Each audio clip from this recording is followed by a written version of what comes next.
mengalir di bait suci. Perkara ajaib pun terjadi, kuasa mujizat nyata, karena Roh Allah sedang bekerja.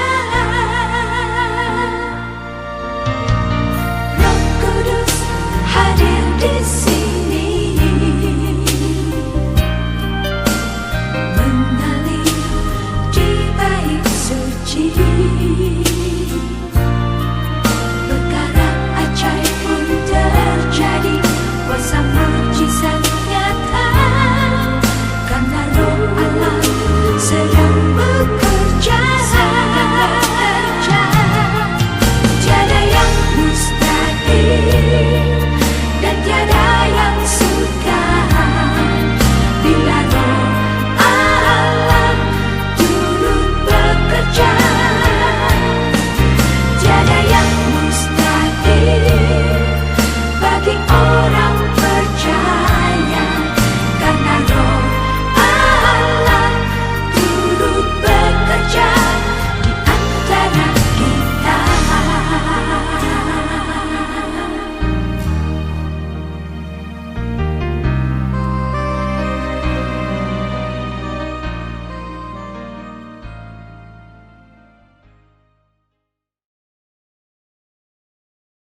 Shalom ibu-ibu yang ada di Gereja Kristus Tanjung Karang. Perkenalkan, nama saya Richard, saya mahasiswa STT Iman. Hari ini saya akan bawa sebuah renungan yang berjudul Pandemik, Peran Wanita di Masa Krisis. Sebelum kita mendengar firman Tuhan, mari kita berdoa. Bapa, kami sungguh mengucap syukur kepadamu untuk pertemuan kami secara virtual. Hamba-mu boleh menyampaikan firman Tuhan di persekutuan wanita Gereja Kristus Tanjung Karang, Bandar Lampung. Yang pimpin kami semua, dan berkati kami semua. Berkati juga anakmu ini yang masih muda, supaya mulut bibirnya dapat memuliakan nama Tuhan.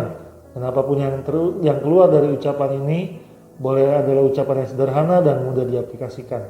Demikian Tuhan, kami serahkan pemberitaan firman Tuhan hari ini. Hanya dalam nama Tuhan Yesus kami ucap syukur dan berdoa. Amin. Ibu-ibu, saya percaya menjadi seorang wanita di masa sebelum pandemik saja itu adalah hal yang sangat sulit. Menjadi seorang wanita harus tegar. Menjadi seorang wanita itu, apalagi ibu rumah tangga, kalau suami kerja 8 jam, 12 jam, menjadi ibu rumah tangga itu bekerja 24 jam loh. Apalagi di masa pandemik seperti ini, pasti batin, pikiran itu sangat sulit. Saya percaya sekali. Maka itu hari ini kita mau merenungkan firman Tuhan yang diambil dari 1 Raja-Raja 17 ayat 7 sampai 24 tentang bagaimana seorang wanita di dalam masa hidupnya dia pernah mengalami masa krisis dan Tuhan mengajarkan satu hal yang berarti bagi dia. Itu adalah kisah mengenai Elia dan janda Sarfat. Kenapa saya mengambil ayat ini? Kenapa saya mengambil cerita tentang janda Sarfat ini? Karena kondisinya hampir mirip dengan ibu-ibu di masa sekarang, di masa pandemi. Kalau kita lihat, si janda Sarfat ini pun mengalami pandemik, bukan COVID-19 tentunya, tapi dia mengalami kelaparan yang hebat yang dapat membunuh semua orang. Dan hal itu global, semua orang susah, bukan cuma dia doang sakit yang susah. Dan kita tahu, menjadi seorang wanita zaman dahulu aja itu udah susah, apalagi menjadi seorang janda. Nah, kita mau baca firman Tuhan ini pelan-pelan dan saya akan menjelaskan satu persatu sebelum nanti saya akan menyimpulkan. Mari kita baca sama-sama. Kita akan mulai dari ayat 7 sampai 9. Tetapi sesudah beberapa waktu sungai itu menjadi kering, sebab hujan tiada turun di negeri itu. Maka datanglah firman Tuhan kepada Elia, bersiaplah pergi ke Sarfat yang termasuk wilayah Sidon, dan diamlah di sana. Ketahuilah, aku telah memerintahkan seorang janda untuk memberi engkau makan. Sekali lagi kita perlu garis bawahi kata janda, karena janda saat itu tidak sama seperti kita saat ini. Zaman dulu belum ada Kartini yang mengemansipasi hak wanita. Menjadi janda itu adalah hal yang sangat sulit.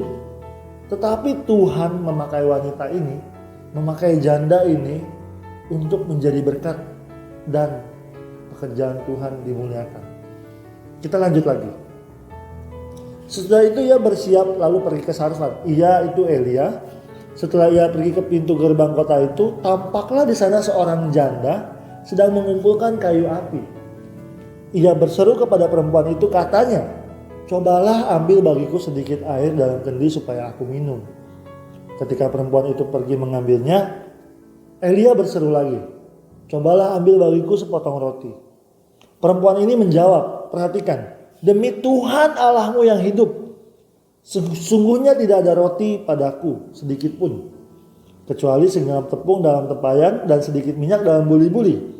Dan sekarang aku sedang mengumpulkan 2-3 potong kayu api. Kemudian aku mau pulang dan aku mau mengolahnya bagiku dan bagi anakku. Setelah itu kami makan dan kami akan mati." Wow, janda ini menolak secara pelan.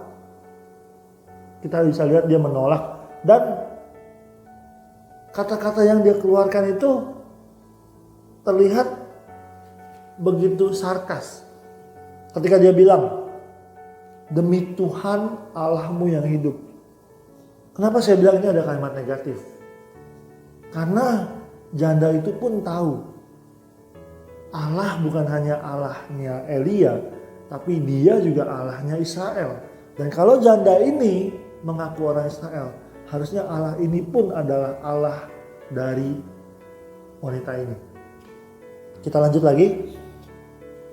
Lalu Elia berkata kepadanya, "Jangan takut, pulanglah, buatlah seperti yang kau katakan, tetapi buatlah terlebih dahulu bagiku sepotong roti bundar kecil daripadanya. Dan bawalah padaku, kemudian barulah kau buat bagimu dan bagi anakmu. Demikian firman Tuhan. Sebab beginilah firman Tuhan, Allah Israel." Si Elia bilang, Allah Israel, bukan Allahku. "Tepung dalam tempayan itu tidak akan habis dan minyak dalam bulu-buli itu pun tidak akan berkurang sampai pada waktu Tuhan memberi hujan ke atas muka bumi." Perhatikan, setelah mendengar itu, perempuan itu langsung beserta anaknya pulang dan melakukan apa yang diperbuatnya. Dan akhirnya, singkat cerita, tepung dalam tempayan itu tidak habis, dan buli-buli dalam minyak itu tidak pernah habis sampai firman Tuhan yang diucapkannya dengan bantuan Elia itu terjadi, yaitu hujan turun. Kita bisa menafsir banyak hal dari cerita ini, ibu-ibu. Kita bisa melihat, pertama, ketika janda itu mendengar beginilah firman Tuhan, dia langsung bergerak. Dia nggak lagi, tadinya dia nolak. Dia nolak untuk memberikan karena dia tahu itu cuma makanan terakhir dia. Dan ketika Elia mengatakan beginilah firman Tuhan, dia langsung melakukannya. Kita bisa melihat kemungkinan pertama, dia benar-benar percaya Tuhan. Dia benar-benar percaya janji Tuhan, maka dia melakukannya. Kemungkinan kedua, janda itu malas debat sama Nabi Elia. Karena janda itu posisinya adalah seorang wanita. Dan Nabi zaman itu ditinggikan. Dan Nabi itu adalah pria. Apa yang dia minta sebisa mungkin harus dituruti oleh wanita. Dan atau yang ketiga adalah sebenarnya wanita itu ragu. Tapi di dalam keraguannya dia bimbang dan dia berpikir, toh kalau saya kasih Nabi itu sama aja saya mati. Mungkin kalau saya kasih, saya bisa ketolong. Siapa tahu benar firman Tuhannya.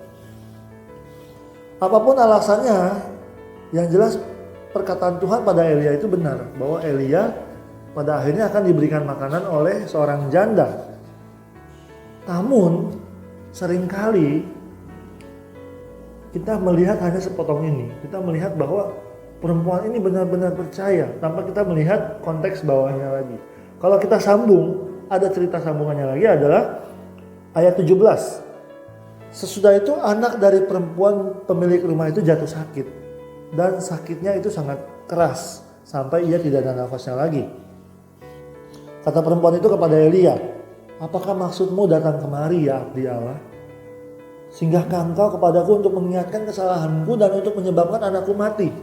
Nah loh, dari kata-kata ini kita tahu bahwa janda itu dari awal memang gak benar-benar tulus untuk membantu Nabi Elia. Dan kalau di atas dia benar-benar ketolong, itu karena anugerah Tuhan, bukan karena perbuatan dia yang membuat Tuhan menyelamatkan dia. Karena perbuatan dia pun kita bisa lihat dari sini, dia aja mengaku salah. Dia mengaku nggak benar-benar percaya firman Tuhan, meskipun dia diselamatkan dari kelaparan. Mungkin janda itu percaya bahwa Tuhan itu sanggup memberi makan. Tapi alasan dia memberikan roti kepada Elia bukan untuk melayani abdi Allah, bukan untuk memuliakan Tuhan, tapi untuk lebih kepada hidupnya dan kepada kepentingan anaknya aja gitu. Seringkali kita sebagai orang Kristen berfokus pada anak, berfokus pada suami, berfokus apa yang kita punya supaya tidak hilang. Kalau hal itu pun harus dipertahankan dengan melakukan perbuatan baik atau seperti menyogok Tuhan gitu. Tapi nggak demikian firman Tuhan katakan. Wanita ini jelas merasa bersalah meskipun mendapat anugerah, dan saat anaknya mati dia merasa Tuhan menghukumnya melalui abdi Allah itu. Kita lanjut ke ayat 19 sampai 24. Saya bacakan sekali lagi. Kata Elia kepadanya, "Berikanlah anakmu ini kepadaku." Lalu Elia mengambilnya dari pangkuan perempuan itu dan membawanya ke atas rumah dan membaringkan anak itu. Dan perhatikan ucapan dari Elia. Ia berseru kepada Tuhan, katanya, "Ya Tuhan Allahku." Dia nggak lagi ngomong ya Tuhan Allah Israel. "Ya Tuhan Allahku, apakah engkau menimpakan kemalangan ini atas janda ini juga yang menerima aku sebagai penumpang dengan membunuh anaknya?"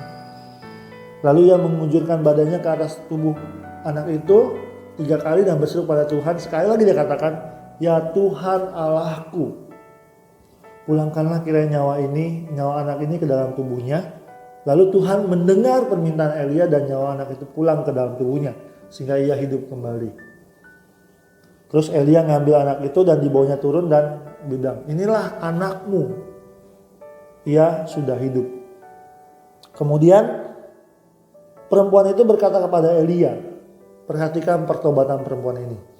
"Sekarang aku tahu bahwa engkau abdi Allah dan firman Tuhan yang kau ucapkan itu adalah benar." Pada akhirnya sang janda Sarfat ini mendapat anugerah Tuhan yang kedua.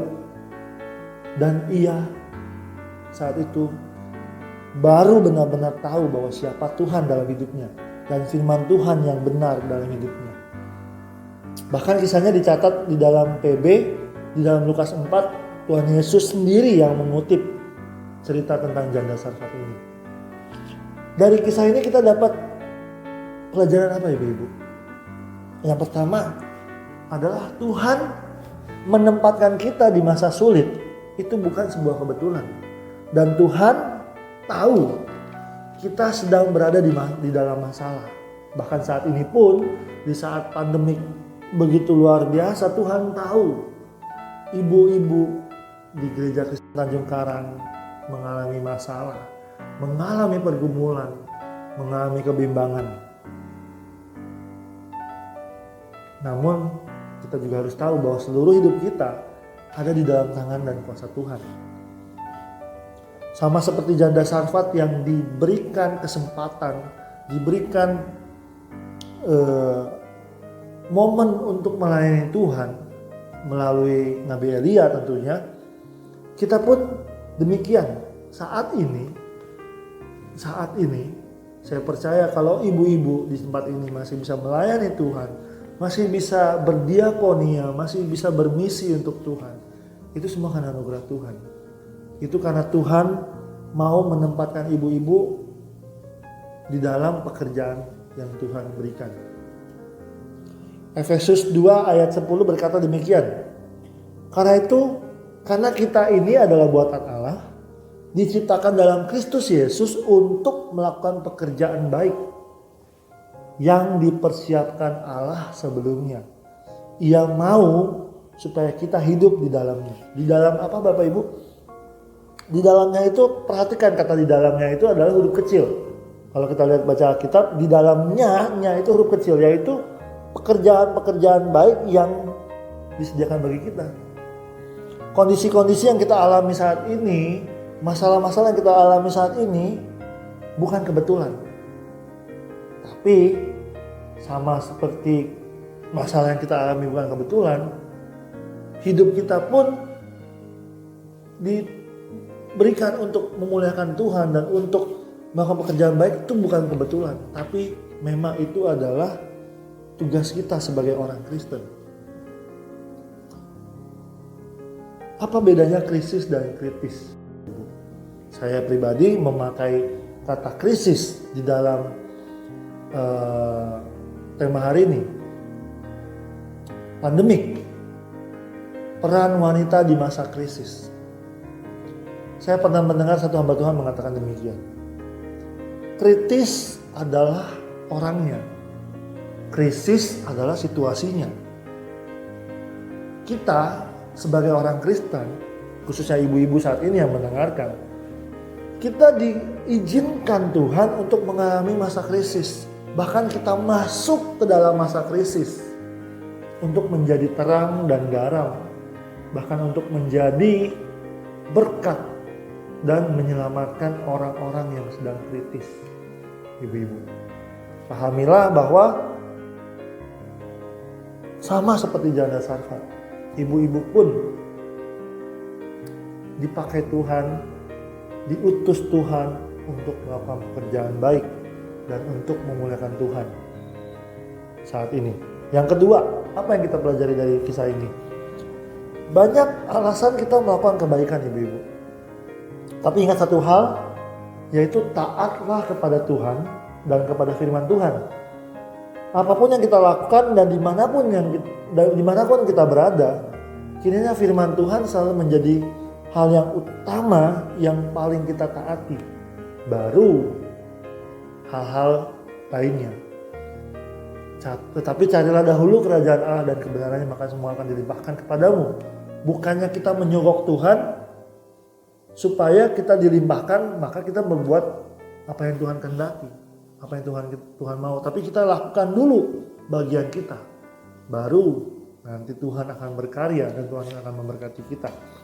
Yang ketiga, berkat dan pemeliharaan Tuhan selalu tepat pada waktunya. Yang harus kita lakukan adalah menyadari kebaikan dan penyertaan Tuhan yang selalu nyata bagi anak-anaknya. 3 hal itu, ibu-ibu. Yang pertama adalah kita harus menyadari bahwa kehidupan kita bukanlah kebetulan dan Tuhan mau berkarya, mau menunjukkan kemuliaannya melalui hidup kita. Yang kedua adalah sadarilah dan taatilah firman Tuhan lebih dari apapun yang kita kehendaki. Yang ketiga adalah pemeliharaan Tuhan dan berkat Tuhan tidak pernah terlambat dan selalu tepat pada waktunya. Mungkin pandemik ini akan membuat kita stres, membuat kita khawatir, membuat kita selalu merasa susah untuk berharap, bisnis mungkin ngedrop. Tapi ketahuilah bahwa rencana Tuhan mendahului rencana kita. Sekali lagi, ketahuilah bahwa rencana Tuhan mendahului rencana kita. Berkat Tuhan ada bahkan sebelum kita memintanya. Dan yang terpenting, kalau kita masih diberikan kepercayaan untuk melayani Tuhan, berarti adalah satu anugerah yang Tuhan berikan dalam hidup kita.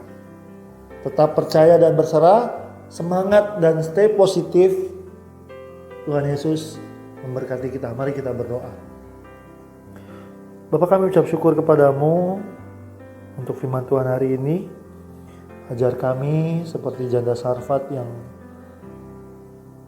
mau ditegur, janda Sarfat yang pada akhirnya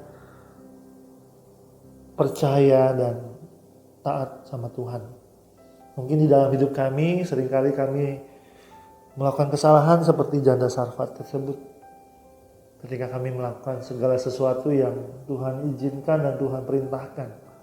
Terkadang kami melakukannya bukan untuk kemuliaan Tuhan, tapi untuk berkat-berkat yang Tuhan janjikan. Bukan untuk menyenangkan hati Tuhan, tapi untuk menyenangkan hati kami. Namun Tuhan saat ini sama seperti janda Sarfat diberikan kesempatan kedua ketika anaknya hidup. Ajar kami Tuhan, bahwa yang kami lakukan hanya untuk kemuliaan nama Tuhan. Dan kami tahu, kami percaya kalau di masa pandemik ini, di masa krisis ini, kami boleh melayani Tuhan, melayani sesama kami, komunitas kami dan gereja kami, itu karena anugerah Tuhan. Terima kasih, hanya di dalam nama Tuhan Yesus kami ucap syukur dan berdoa. Amin.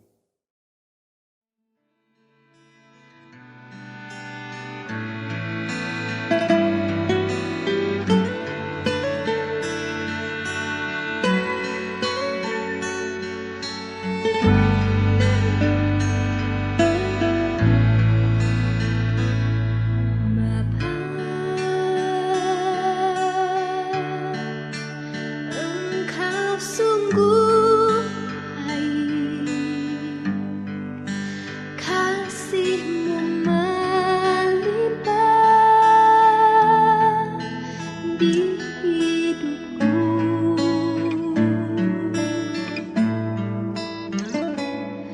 Bapa, ku berterima